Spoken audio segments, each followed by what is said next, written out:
Hello बच्चों, welcome. यहाँ पे हम क्वेश्चन देखते हैं।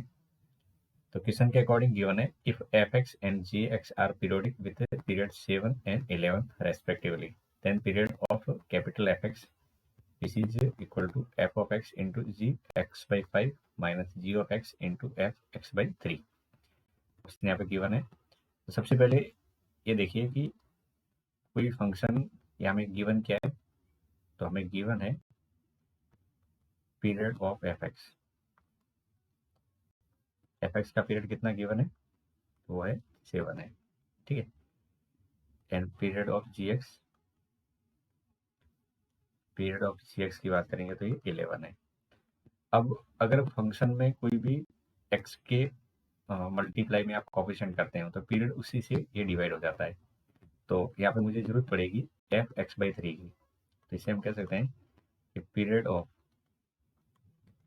एफ ऑफ एक्स बाई 3 की बात करेंगे तो कितना हो जाएगा?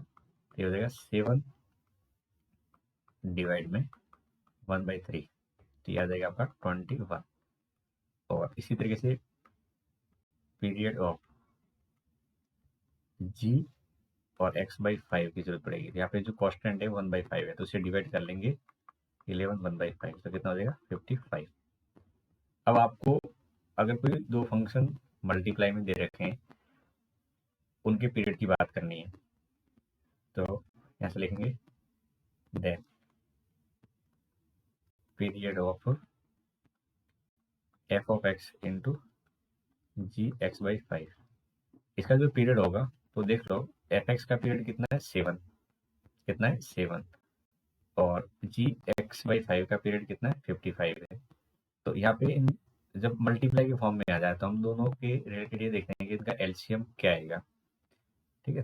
तो मल्टीप्लाई में यहाँ पे देखेंगे तो एलसीएम ऑफ 7 और 55, ये दोनों ऐसे नंबर है, प्राइम नंबर है, मतलब को प्राइम है, क्योंकि इसमें आपस में कुछ भी कॉमन इसमें निकल के नहीं आ रहा है। हालांकि एक प्राइम बोलना गलत है, बट 7 और 55 में कुछ कॉमन तो है नहीं। तो ऐसी स्थिति में उनका जो एलसीएम होगा वो इनके प्रोडक्ट के बराबर ही होगा। वैसे प्रोडक्ट जरूरी नहीं है कि हमेशा ही करें आप, बट इस केस में प्रोडक्ट ही करना पड़ेगा। तो 7 इंटू 55 को जब मल्टीप्लाई करेंगे तो 385 आ जाएगा। ऐसे ही पीरियड ऑफ, ठीक है, यहाँ पे दूसरा पार्ट कौन सा है? वो है g of x into f of x by 3। तो इसमें आप देखोगे तो जी ऑफ एक्स का पीरियड कितना है 11 है, तो यहाँ पे लिखेंगे 11, और एक्स बाई 3 का 21 है। तो इसमें भी कुछ कॉमन फैक्टर तो है नहीं, तो इधर भी क्या होगा, इन दोनों का मल्टीप्लीकेशन हो जाएगा। तो 11 और 21 को मल्टीप्लाई करेंगे तो 231 आ जाएगा। इतना समझ में आ गया।